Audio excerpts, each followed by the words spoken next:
War is no longer initiated by your country's leader. War is now decided by popular vote. If you cast a vote for war, you are automatically enlisted in your country's militia upon successful declaration of war.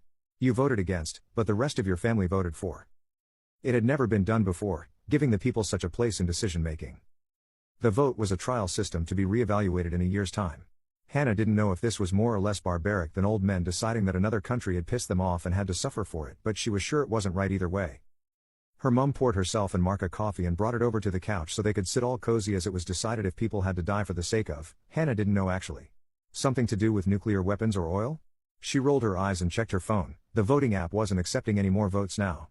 The war could be over who had the best coffee for all she knew, but it was still going to be stupid and unnecessary and a waste of lives and money. Votes closed, she sighed from her chair, legs curled under her.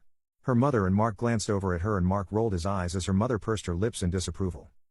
"Don't be such a downer," Mark barked with a sneer on his rat-like face as he shifted his fat ass to be able to stare his stepdaughter down. "You're 19, when I was 19 I'd already been in the army for 2 years. Doing something useful with my life, and what the hell are you doing? Working at Walmart." Hannah refrained from sighing or rolling her eyes as that would set him off again into another rant about how worthless she was and how she was a drain on their resources. Never mind that he had been kicked out of the army after only 6 years or that he'd convinced her mother to give him her college fund, given half to his clone of a son and spent the rest on a new car and booze. "Oh look," her mother chirped, ever the peacemaker. "It's starting. How exciting, don't you think, Mark?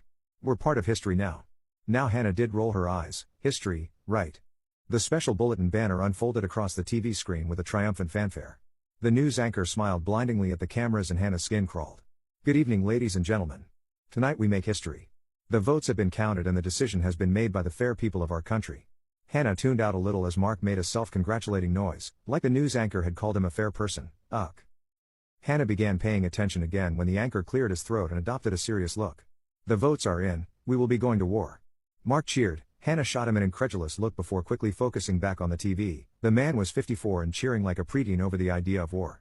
"The vote served another purpose," he continued, and Hannah frowned slightly. "All those who," he cut himself off with wide eyes as he paled and then continued in a much weaker voice. "All those who voted yes have been conscripted into the armed forces as of this moment. Those who voted yes will receive their orders in the next 2 weeks. Anyone who tries to evade conscription will be given a mandatory sentence of 5 years in prison." The house was silent for a long moment before Hannah looked over at her mother. "Tell me you voted no, Mum," she pleaded, fear beating at her ribcage. "Mum, tell me you voted no." Slowly, ever so slowly, her mother shook her head. "I voted yes.